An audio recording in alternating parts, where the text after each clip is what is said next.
This is an act of aggression that is completely trumped up in terms of its pretext.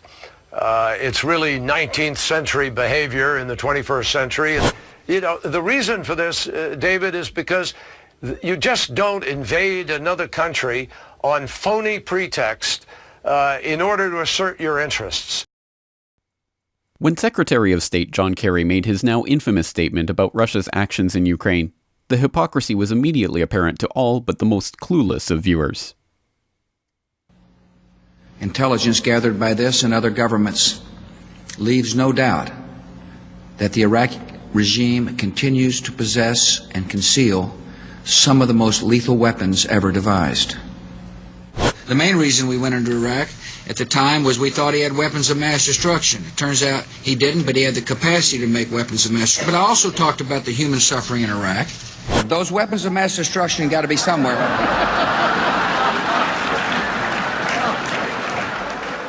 But perhaps Kerry wasn't so wrong to expect the public to let him get away with such a transparently hypocritical statement. After all, the public have always been happy to go along with every pretext for war presented to them for decade after decade. After Iraq, there was Libya, where we were asked to believe that the invasion of the oil-rich country and rush to set up a central bank by the foreign-backed opposition was nothing more than an attempt to save the country from a power-mad dictator who was arming his troops with Viagra to help them rape innocent civilians. Nick, you had a chance to speak with the chief prosecutor of the International Criminal Court, the issue being Gaddafi, the Libyans, what they're doing. What did he tell you?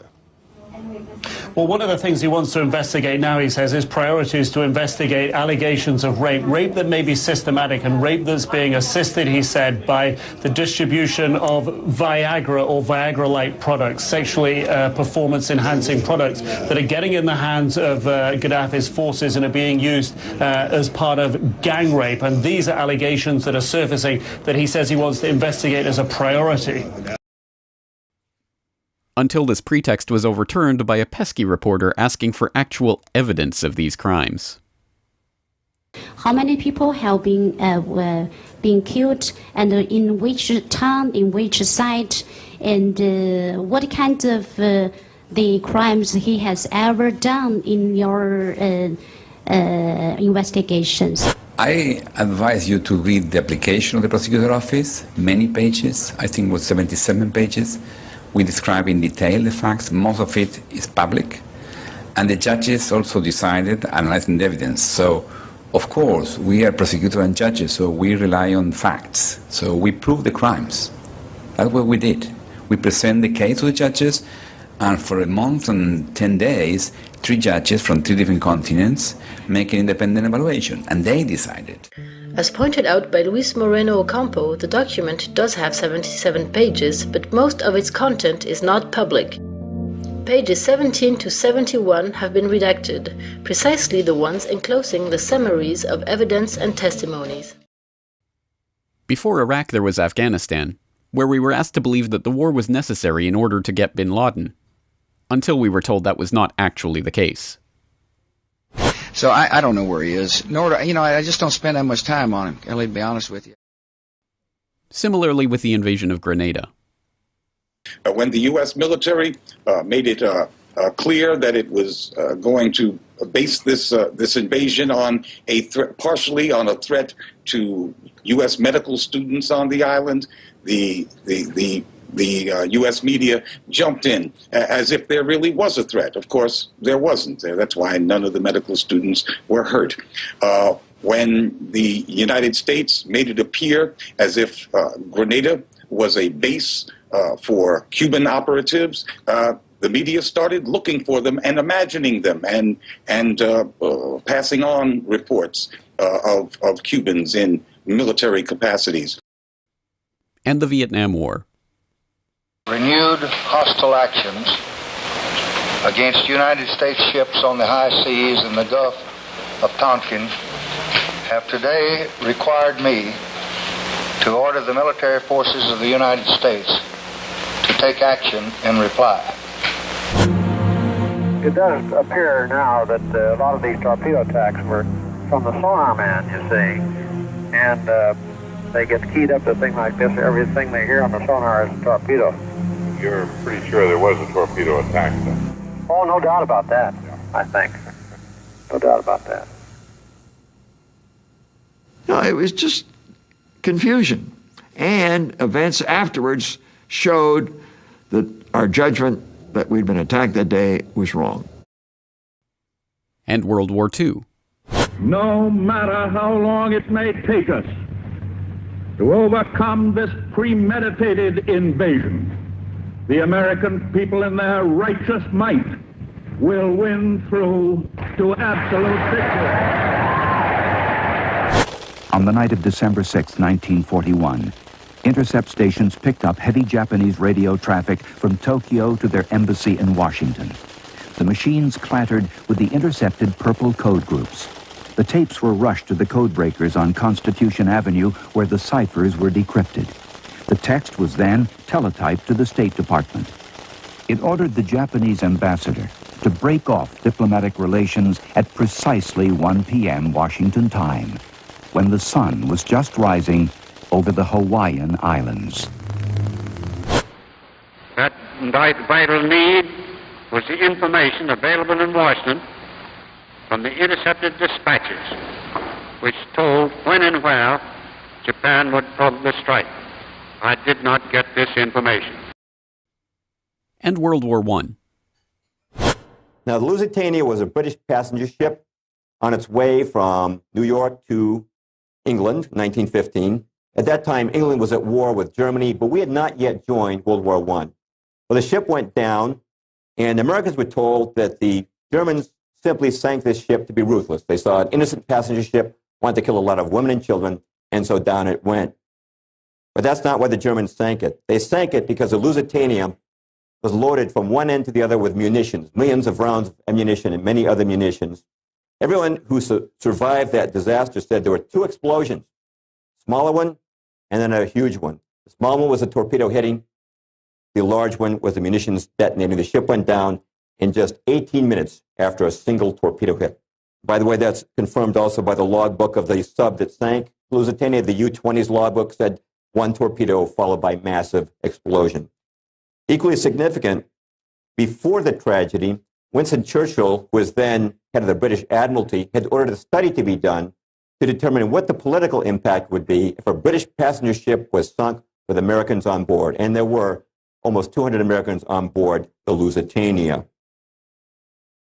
And prior to the sinking of the Lusitania, an exchange took place between Sir Edward Grey, the British foreign minister, and Edward Mandell House, who was President Woodrow Wilson's top advisor. Here's the exchange of communications. Grey: what will America do if the Germans sink an ocean liner with American passengers on board? House's reply: I believe that a flame of indignation would sweep the United States, and that by itself would be sufficient to carry us into the war. And the Spanish-American War. When word of the Maine explosion reached America, some people, including the powerful newspaper owner William Randolph Hearst, immediately blamed Spain. And most of the public believed them. But a nagging question remained. No direct evidence linking Spain to the sinking of the Maine had been found. So why had the ship blown up? In the 1970s, the Navy launched a new investigation into the case. Admiral Hyman Rickover concluded that the explosion aboard the Maine was not caused by a mine at all. Instead, the ship sank because of a terrible accident. Using various techniques, modern researchers have confirmed Rickover's conclusion that the blast was probably indirectly caused by a spontaneous combustion fire inside the Maine's coal bunker. It would be the height of naivete to believe that the political caste of our own age were any different in their willingness to blatantly fabricate false pretexts to rally the public into war. But perhaps the public is finally catching on. Kony 2012 became a viral video sensation 2 years ago, with press-seeking celebrities endorsing the slick propaganda, seeking to justify the deployment of AFRICOM troops to Uganda in the search for Joseph Kony. But the video was quickly exposed as a sham when independent internet-based researchers discovered that the producers of the video, a group called Invisible Children, had been working with US aid and attended a US State Department-linked summit in London in 2010. The simplistic Kony narrative was further undermined when the internet enabled Ugandans to speak out directly against the video to viewers around the world. When the 2012 video came out, there was this general feeling that it oversimplified the story of Uganda and also the story of northern Uganda, but also it did not tell the current stories of people in northern Uganda and the current challenges. But also we saw that the story was grossly mistold. Similarly in Syria, the August 2013 chemical weapons attack in Ghouta was quickly seized upon as a pretext for military intervention in the country. The indiscriminate slaughter of civilians, the killing of women and children and innocent bystanders by chemical weapons is a moral obscenity. By any standard, it is inexcusable, and despite the excuses and equivocations that some have manufactured, it is undeniable. A study has now challenged the US claim that Syrian government forces carried out the attack. The study is being conducted by the Massachusetts Institute of Technology, the MIT. Based on mathematical calculations, the study examined the range of the improvised rocket used in the attack, saying it was too short to have been launched from government-controlled areas. The MIT report concludes that based on the firing range and the troop locations, all possible launching points within a 2-kilometer radius were in insurgent-controlled areas. The report goes on to challenge the US Secretary of State's key assessments of the chemical attack that he presented to the American people last August in an effort to muster support for a military strike on Syria. And massive worldwide protests, organized on the back of the public's incredulity at yet another Iraq WMD-like lie, managed to get the Obama administration to back off its headlong rush to war. And now, another Kony 2012-like video production is attempting to make a similar case for why Americans and their NATO bloc allies need to be involved in the current Ukrainian crisis. And now I ask you to build this freedom in our country. You can help us only by telling this story to your friends, only by sharing this video. Please share it. Speak to your friends, speak to your family, speak to your government, and show that you support us. And just like Kony 2012, this video, too, was exposed for its ties back to the Council on Foreign Relations and the US State Department foreign policy apparatus. The origins of the video are not quite as grassroots as is portrayed. The clip was produced by the team behind A Whisper to a Roar, a documentary about the fight for democracy all over the world, which was funded by Prince Moulay Hicham of Morocco. The quote, inspiration behind the documentary was none other than Larry Diamond, the Council on Foreign Relations member. The Council on Foreign Relations is considered to be America's most influential foreign policy think tank and has deep connections with the US State Department. Hillary Clinton even half-joked that she wouldn't have to go far to get her orders because the CFR is just down the street from the US State Department. But it's good to have an outpost of the Council right here down the street from the State Department. We get a lot of advice from the Council, so this will mean I won't have as far to go to be told what we should be doing and how we should think about the future. Perhaps the saddest part of all is that once the people whose plight was exploited for the war propaganda have been used, abused, chewed up, and spit out by the war machine, they are completely forgotten about. How many of those same flag-waving propaganda repeaters that pretended to care about the Libyan people, for example, even know what is happening in the country now that the NATO bombs have stopped raining down and the corporate media is telling us to look elsewhere? We filmed from our hotel balcony as two rival militia clashed. It turned into the worst fighting since the overthrow of Colonel Gaddafi. Libya's weak government has no control. The men with guns are a law unto themselves. The brigades who spearheaded the Libyan revolution now threaten to destroy it. The simple truth is that the people who fight and die in these bloody wars of aggression are never the ones who benefit from the slaughter. For this reason, the combined resources of the State Department, the corporate media, and countless foundation-funded NGOs are required to sell these lies to an increasingly skeptical public. But now we stand at a crossroads of history, with the public, perhaps for the first time, able to instantly research and expose the propagandistic claims of the ruling establishment almost as soon as they are made.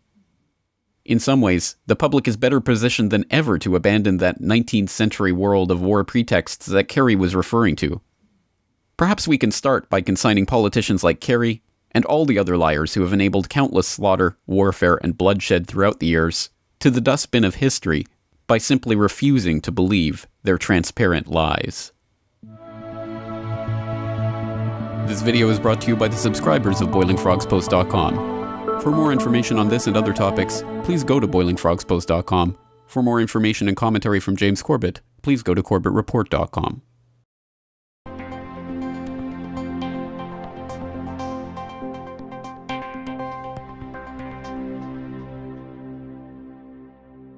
This is an act of aggression that is completely trumped up in terms of its pretext. It's really 19th century behavior in the 21st century. And, you know, the reason for this, David, is because you just don't invade another country on phony pretext in order to assert your interests. When Secretary of State John Kerry made his now infamous statement about Russia's actions in Ukraine, the hypocrisy was immediately apparent to all but the most clueless of viewers. Intelligence gathered by this and other governments leaves no doubt that the Iraqi regime continues to possess and conceal some of the most lethal weapons ever devised. The main reason we went into Iraq at the time was to investigate allegations of rape that may be systematic, and rape that's being assisted, he said, by the distribution of Viagra or Viagra-like products, sexually performance-enhancing products that are getting in the hands of Gaddafi's forces and are being used as part of gang rape. And these are allegations that are surfacing that he says he wants to investigate as a priority. Until this pretext was overturned by a pesky reporter asking for actual evidence of these crimes. He thought he had weapons of mass destruction. It turns out he didn't, but he had the capacity to make weapons of mass destruction. But I also talked about the human suffering in Iraq. Those weapons of mass destruction got to be somewhere.